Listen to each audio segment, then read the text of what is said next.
அனைவருக்கும் வணக்கம். நாங்கள் பார்த்திங்கன்னா ஒரு நண்பர்கள் அனைவரும் சேர்ந்து அமிர்தமயம் என்ற அறக்கட்டளை ஆரம்பித்திருக்கிறோம். இயலாதவர்களுக்கு உதவுவது,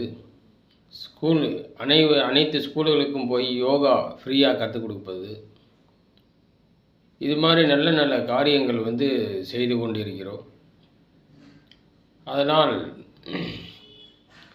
அனைத்து அன்பு நல்ல உள்ளங்களும் உங்களால் இயன்ற உதவியை செய்து பயன்பெறுமாறு கேட்டுக்கொள்கிறேன். அதோடு அனைத்து யோகா, தியானம், மூச்சு பயிற்சி, வாசி யோகம் அனைத்தும் ஃப்ரீனா இலவசமாக, இடையில இங்கிலீஷ் வந்துடுது, இலவசமாக கற்றுத்தரப்படும். சிவாய நம. திருச்சிற்றம்பலம்.